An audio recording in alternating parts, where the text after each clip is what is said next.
Hi ladies, welcome back to my channel. Today we're going to be talking about the new Vie Est Belle flanker, Iris Absolu. And this is one that I was so excited about because I had the opportunity to smell this on my way to Aix-en-Provence back in March. On my way to Milan, I found this just by chance sniffing around at a duty-free.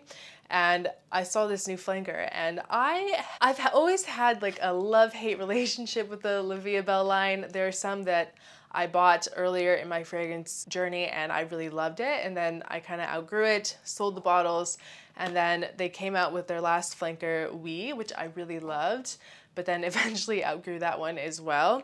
And I was so shocked when I smelled this. When I saw the name Iris Absolu, I was intrigued, but I was not thinking that they would go the direction that they did with this. I was really impressed. So it is definitely a new take on that famous Vie Est Belle DNA. And I think that if you have had issues liking that DNA in the past, you might really adore this one. The notes in this, it opens with some black currant. There's a fig note. There's that orange blossom jasmine, a very dominant iris note with some gourmand accords and patchouli. So pretty simple note breakdown. There's a lot of iris from the moment that this thing opens. It's just a blast of iris. It's it's not a green iris. It's a very lipsticky, very strong makeup-y kind of scent. So that's something that you have to really like. Sorry if you can hear my dog snoring. It definitely feels like a very candied violet note. Very floral dominant. You get that mixture of the iris with that jasmine. You can feel the gourmand facet from the get-go as well. It definitely has that Vie Est Belle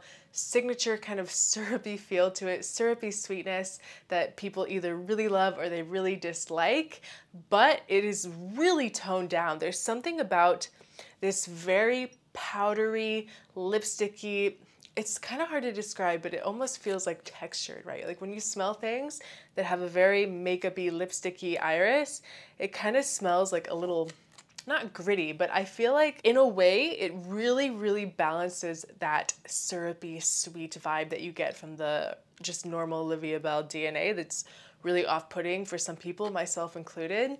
It really balances out, and that's why I'm saying that if you are someone that hasn't liked Vie Est Belle in the past or any flankers, you might really enjoy this. And like I said, this is definitely one for those makeup-y, lipsticky smell lovers. As it dries down, the iris fades a little bit, and you get more of that traditional DNA. The orange blossom and fig really come out to play as it dries down in the mid, but you definitely get those gourmand facets too. There's something about it that is very, I wouldn't say that it's necessarily vanillic feeling. I don't really feel a lot of vanilla with this. It's more like a caramel, like a very thick, sweet caramel, like a chewy caramel. It's very feminine and it's very classy too.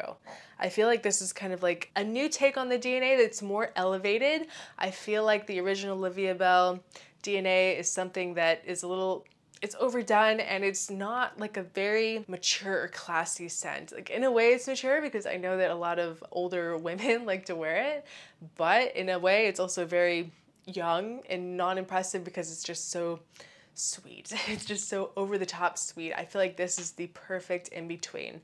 It's elegant. It feels like a much more put together Vie Est Belle. It feels like something that you put on with intention behind it. You know what I mean? It's not just like something that you grab casually to spray on. And as it dries, it becomes more creamy. It feels more like that iris turns, that really powdery, textured kind of lipsticky feel turns into this more buttery orris butter kind of scent. Keeps that iris scent, but it really transforms as it dries to a more creamy caramel floral dry down. It's definitely one that you need to try if you love Vie Est Belle, but it's also, I'm telling you, it's one that you need to try if you haven't loved Vie Est Belle in the past. This is so worth trying.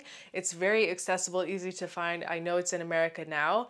I saw it in Nordstrom and Macy's the other day, so definitely just if you're out and about shopping, stop by the Vie Est Belle, the Lancôme counter, and check it out. I think that you'll be very impressed, as I was. Beautiful, easy to wear, elevated, fruity floral. Great designer release. I don't see a lot of designers using the iris note like Lancôme did with this. Really impressive. And it is very well performing as well, as all Vie Est Belles are. It's strong, it's got that thick DNA, and it's gonna last you all night long, and you're gonna smell just incredible, guys. Definitely worth trying. The new Vie Est Belle Iris Absolu. So that's my kind of first impression. I just got my bottle a couple days ago. Leave a comment below if you guys like the Vie Est Belle line. Have you tried the new Iris Absolu? I would love to know your thoughts on it. What do you think about makeup-y, lipsticky fragrances? Please share your thoughts below. Thank you guys so much for watching. I appreciate each and every one of you, and I'll see you guys in my next video. Bye.